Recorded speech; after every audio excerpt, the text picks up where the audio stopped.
Hey guys, welcome back. Right, okay, so time for a Super Nintendo update.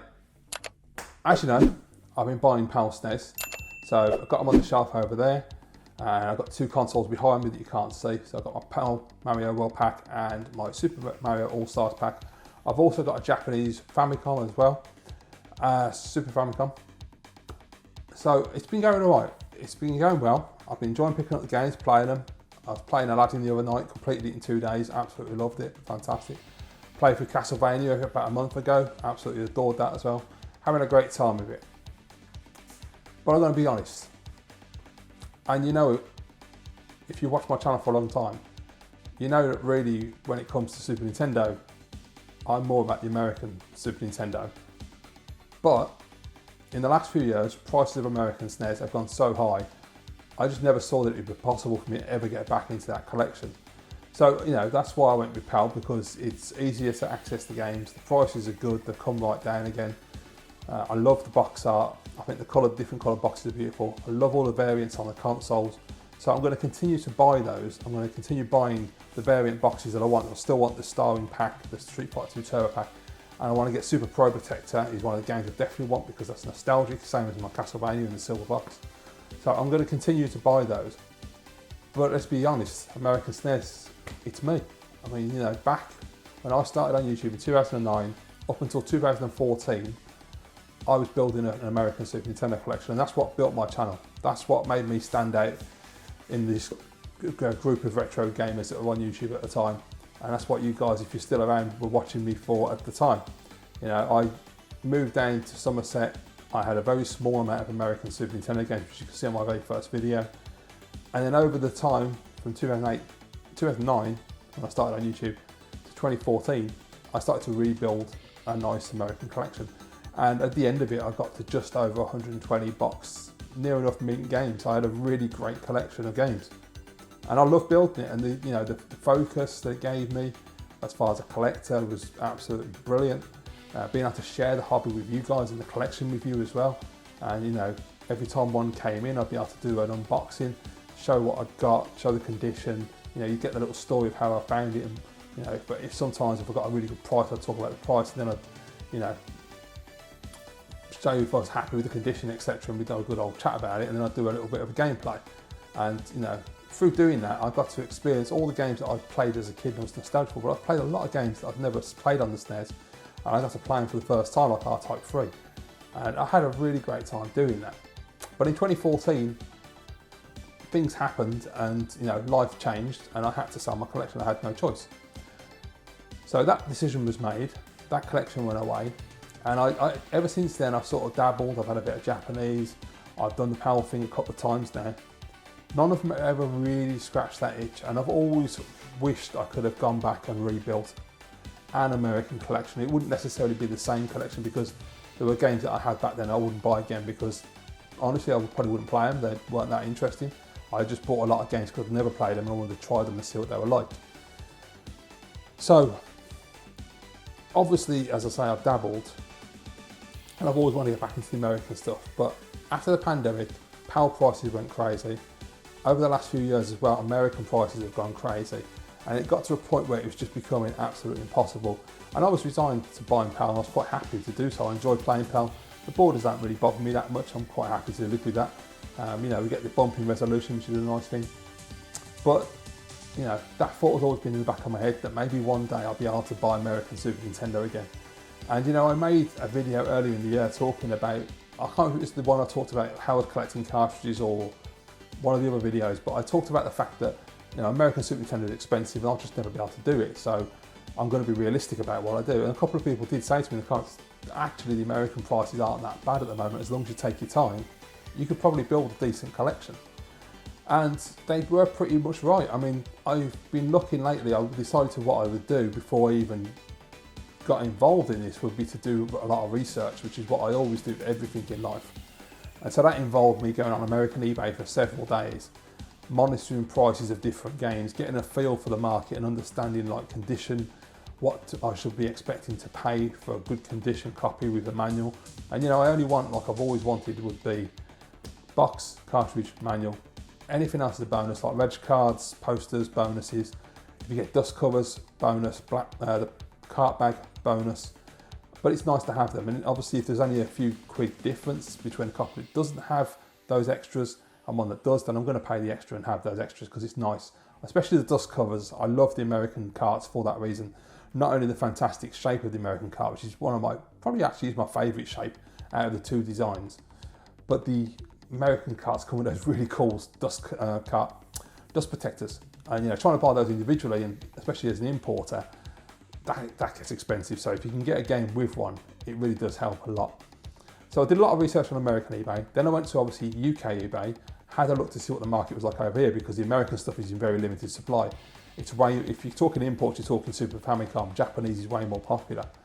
But there are quite a lot of American games that do get listed on UK eBay. And I looked at the prices of what people were charging and got a feel for what people were asking, because obviously you have to then compare that to buying the same game in the same condition from America, paying the price of the game first of all, then adding the shipping, then adding any potential taxes like VAT or import tax. Now, a big advantage at the moment that we have is the import tax in this country. The limit has gone up. It used to be around about 18, then I think it went to about £24 at one point years ago, but now it's £130. So now it's a lot easier to import items from other countries, and obviously after Brexit as well, importing from Europe, that also incurs import taxes. So you have to be aware of all this. And this was a big reason why I was not willing to get involved. One, the price of the American stuff was too expensive for me. Secondly, when you add shipping and import and VAT, it just gets extreme. So I was like, there was no way I was ever going to get back to it. But I did my research, checked the American eBay, checked UK eBay, checked out Retro Games, JC's website, see what he'd got. I know he only has a small amount of American games, but I had to look to see what he got. He got a handful of games I was really interested in buying. So I was like, okay, that's good, and the prices are fair, so I like that. And after doing all the research, and then I decided what I would do is watch my old videos. So I went back, watched my video when I said I was going to sell the American collection back in 2014, watched a lot of my pickup videos, and I was, I got bookcases like that. They were Billy bookcases at the time in the background of my video, and I'm sitting on the sofa and I've got this bookcase. Well, I think I've got one big bookcase and one slim bookcase, and they were chock-a-block full of American Super Nintendo, and it made an amazing background. And it just reminded me of how much pride I had in that collection, not only putting it together, but when I actually had it.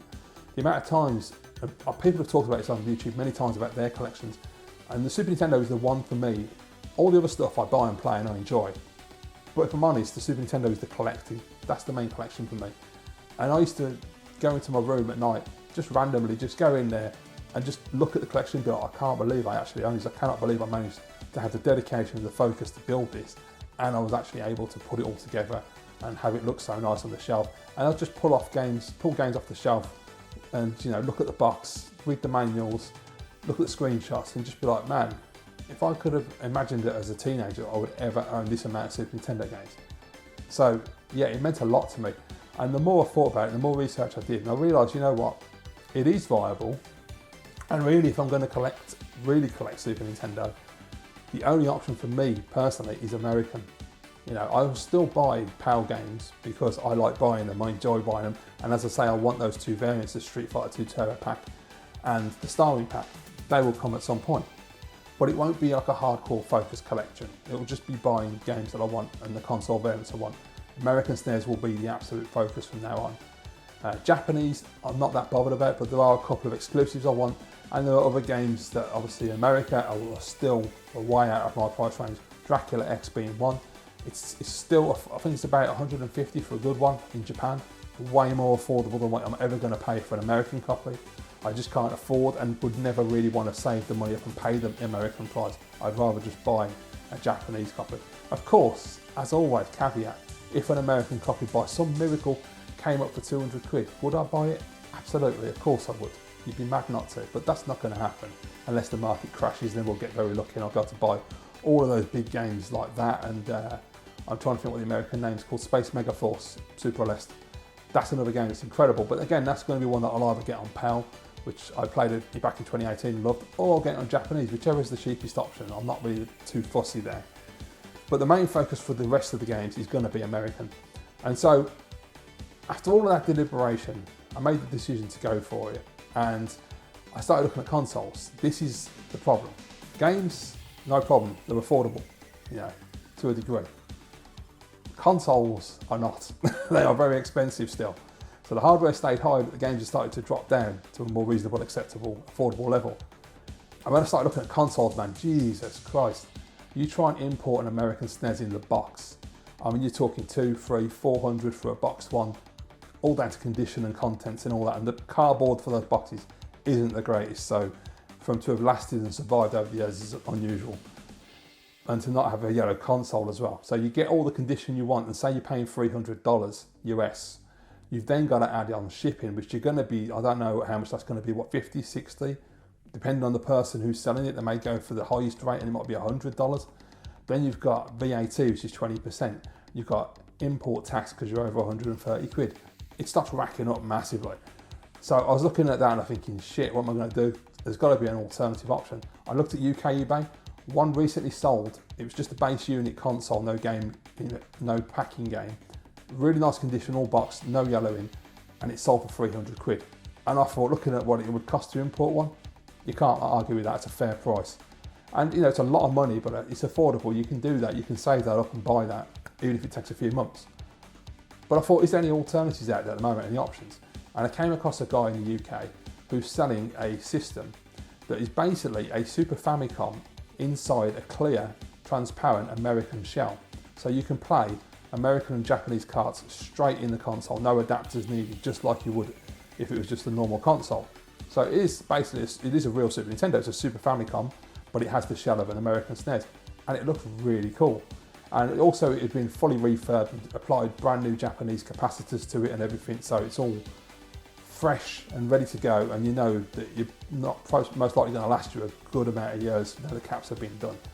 And the price was really good. So I went and bought one, and here it is, and it is really nice. There you go. So it is effectively a transparent American Super Nintendo. As you can see, it's got the beautiful purple buttons as well, which he put on there for me, which I absolutely love. He gave me the stickers as well, so you probably can't read that, but I put the Super Nintendo sticker on there. Yeah, it's great. I'm really impressed with this. So yeah, absolutely lovely. It's got a lot of weight to it and all, but absolutely fantastic. Works brilliantly. So I will put a link in the description of this video. So if anyone's interested in buying one, just go and have a look at his shop. Nice bloke as well. He sends a lot of messages, so you get a lot of correspondence with him, and he's open to answering all questions. He's really good. But yeah, really impressed with that. It's absolutely fantastic. Obviously, I'm sure most of you know, but if you don't, I'm using the Mega Drive 1 UK power supply at the moment. I have ordered a third-party power supply for it from a guy in France who sells them on eBay. And of course, I've got my SCART cable from Retro Gaming Cables, and I'm just using my Super Famicom controller at the moment with the extension, so that's working a treat. But yeah, plugged it in, works great, really happy with it. So very happy to have effectively an American Super Nintendo in disguise. It's like a transformer in that respect. It's like a Japanese Super Famicom that identifies as an American Super Nintendo. It's pretty cool. So I have gone ahead and bought a couple of games, and I got these from Jace over at Retro Games, because as I said, he had a few games I was interested in, and a couple that are in very, very nice condition, so I couldn't resist. So first up is the game I've been playing the most the last few days. That is Super Smash TV. As you can see, in absolutely brilliant condition. So I'll just give you the tour of the box as we used to always do. I'm not as good at this as Retro Dave, who, by the way, he's now back on YouTube if you don't know. So please check out Retro Dave's channel. I'll put a link down in the description, because Dave is one of the greatest Nintendo collectors that was ever on YouTube, along with myself, Cybersnake 7, Alex Nintendo Arcade, or as he's now called, Al's Arcade, you know, all the big Super Nintendo guys. Yeah, Retro Dave was up there, man. He used to do Super Nintendo and NES, and he had some incredible videos back in the day. So let's have a look. So this one is really nicely complete. So we've got, I'll put the manual down. We've got a poster, but it's an advertisement actually for Nintendo Power and Games. We've got an actual poster. We've got the precautions. This, I'm not sure what it is. I haven't actually looked at this. It's a, yeah, I'm not actually sure what this is. It's all in French. So does this come from Canada at some point, maybe? Yeah. Oh, actually, it's got German on the back of here, and it's got Dutch. So yeah, I'm not exactly sure. Does anybody know what that is? It's got a lot of European languages, which is interesting. Ah. Yeah. I'm not sure if it's hints and tips or... There'll be codes as well, because it's got all the X, Y, B and A on there. I'll have to translate it and find out what it actually is. But yeah, all the paperwork, I mean, absolutely brilliant. I'm really happy with that. So, the game itself is fully bagged and tagged with the old dust cart. I say, I love these dust carts. I love the shape of American cartridges, but God, I love them dust carts. They're so cool. Why we didn't get those in the PAL region and Japanese, a real shame. But yeah, look at that. I ain't gonna be able to get a light on it, I don't think. But the cartridge is in absolutely spectacular condition. Really clean. Very happy with that. So thank you, Jace. And it's a great game. I've been playing it, as I say, the last few days. I'm not exactly sure, because I've never really played a lot of Smash TV. I'm not entirely sure what's happening with the game, how you make progress in it. So I put it on easy just to get into it, because I'm not very good at these games. And I got to Mutoid Man in the tank, destroyed him, which takes a lot of hits. And then the game just ended, and it asked me to put my high score in. So I don't know how you get to see the other bosses. Is it that you have to choose your path wisely and choose different doors, or is it dependent on difficulty? Or if you know how it works, please let me know, because I would like to make more progress in this game. Because on the back you've got a few different characters that they're showing. There's a Cobra, there's an MC Mayhem one, there's all kinds of different modes and things. So maybe I just need to read the manual. That would probably help, wouldn't it? But yeah, it's my very first American Super Nintendo collection, first American Super Nintendo game in the new collection. And what a great way to start. I mean, look at the artwork on that, it's fantastic, and the condition.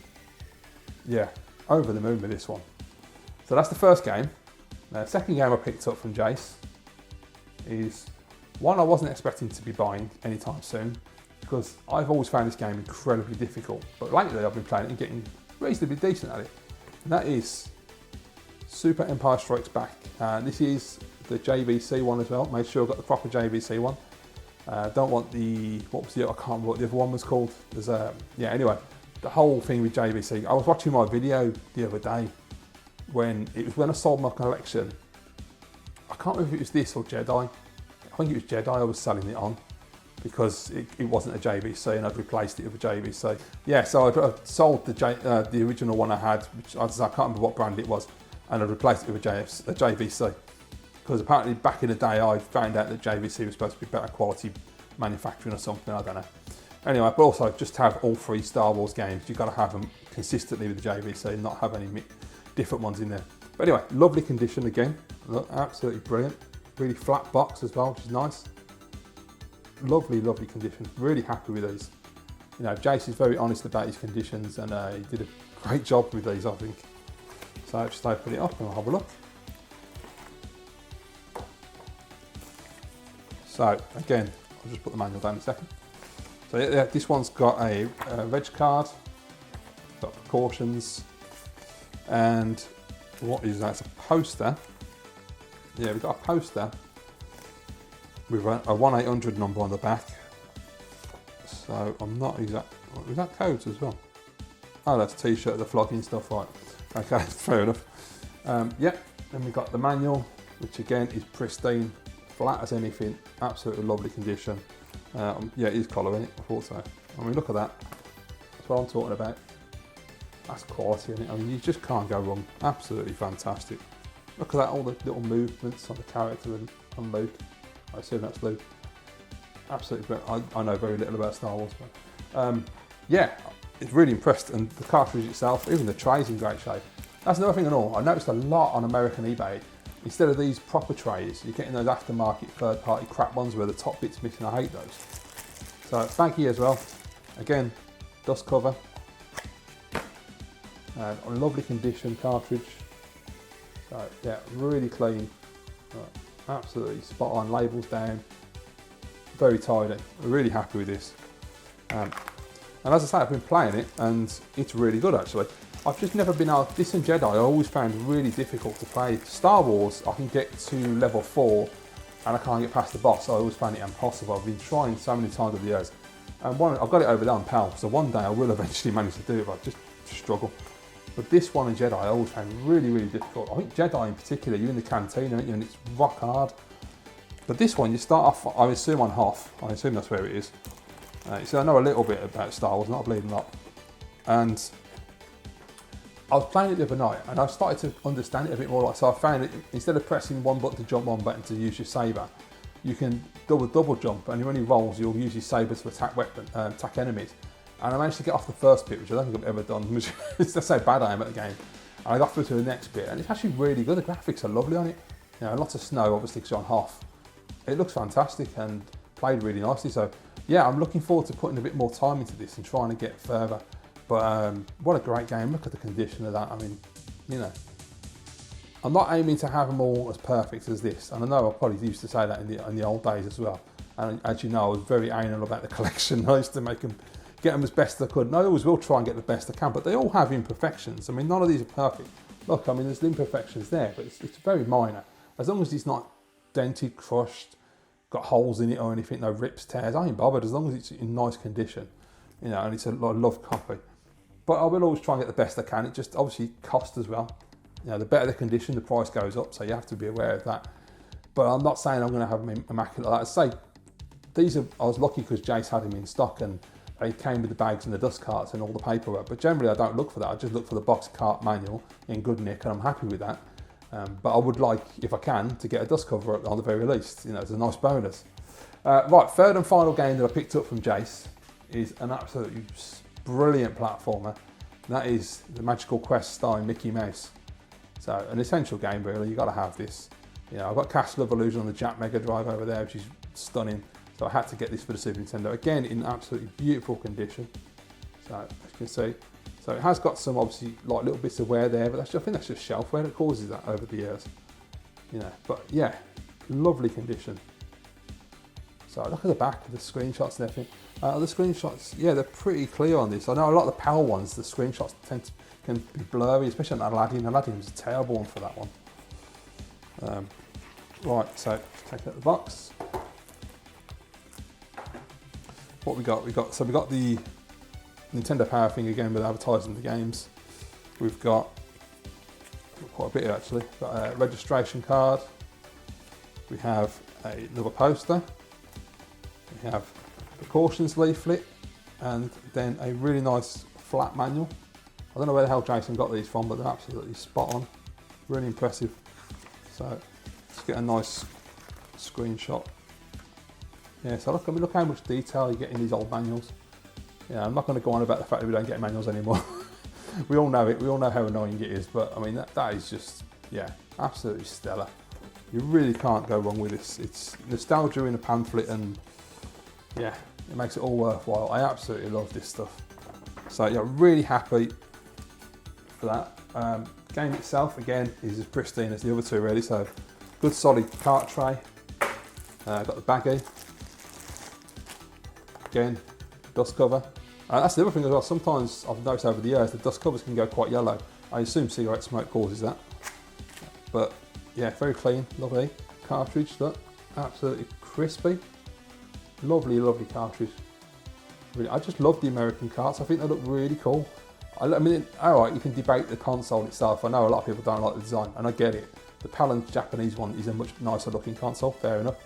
I personally have always liked the style of the American one. I think it's cool because it's so American and so, you know, like, it's got that like American power thing in it to it really. It's just, you know, it wants to dominate. But also I love the purple buttons because it kind of softens it a little bit as well. I've always thought it was a really cool system.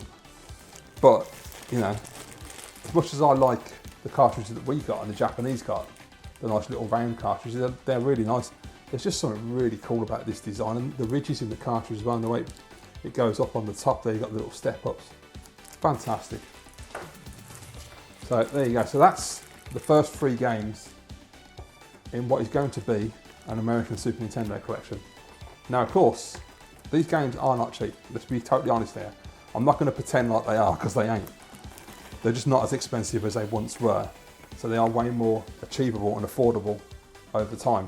So this is going to take me a long time to build this. As I said, the last collection I built American, I built it from 2000. I started in 2008 before I moved to Somerset. Then I started YouTube in 2009. That's when it really kicked in. So really from 2009 to 2014. So a 5-year period, I built up 120 games. That's how long it can take. And the price of games right now, it may take longer. I don't know. We'll wait and see. I'm not going to put a time scale on it. But I'm not going to be rushing this. I'm just going to be buying games, as and when I find a good deal, whether that's in the UK, on eBay, or JC's website, or any other retro website that may have them, or if I have to import them, then I have to be really very careful, because obviously, as I say, when you start whacking on shipping, VAT and import tax and all that stuff, you know, you can still get quite a few games by all accounts, and I mean quality games, not just the cheap stuff, like the good games, under £130 easily. So you can spend quite a lot less than that and buy a good quality game. So, you know, you don't always have to worry about import tax so much, but when you start buying the games like Super Turrican and things, yeah, then you got to think about import tax. That game in particular, there's a copy on eBay at the moment. Unfortunately, the condition wasn't exactly what I want. I can't remember if it was the back of the cartridge has some yellow in or something, which is a shame, because the box and that's absolutely fantastic, and that's in the UK. And I think that's like 200, so yeah, that's going to be a while before I can afford to buy that game. But nonetheless, I've got those three, got my console, so I've got enough to play right now. I also have a couple of extra games on the way. I've got one more coming from Jace, and I've also ordered 2 games from a woman in America via eBay. So when those arrive, I will obviously make another video or 2, and we'll have a look at those. And yeah, I'm really looking forward to building this collection, and I hope you enjoy watching the collection grow. I'm sure most of you know, who have watched me for years, this was probably going to happen eventually, but it just had to be the right time. And I think it is in 2025 right now, the right time. The price was at the right level. I was able to get a decent console to help me out, because buying the proper one was far too expensive. And you know, as long as you take your time with it, it's an achievable thing to do. But I think, you know, Super Nintendo in general, even Japanese, yeah, right, most of it's cheap, but you can't just buy shitloads at once. You have to buy it over a period of time. You've got to take your time with it, because it will get expensive once you do that. And PAL stuff the same as well. A lot of PAL stuff is not exactly dirt cheap anymore either. You know, when you compare it to like disc-based systems, none of it's cheap really, let's be honest. If you're paying 50, 60 quid for a game, there ain't many games that you're going to be paying that for on discs. Obviously, there's always exceptions. I know that, like Gradius 5 on the PS2, or if you want to buy Castlevania Chronicles on the PlayStation, it goes over 100 quid, or Strider 2. But generally, the majority of games you buy are not going to be up there in those prices. The cartridge stuff, you know, it holds its value. It always has done. You know, it's, for my generation, it's got so much nostalgia attached to it that, you know, we drive the prices up ourselves because we want these games so much. Is what it is. Anyway, hope you enjoyed this video. Please leave your comments down below. I'm sure you will. Thanks for watching, guys. See you next time.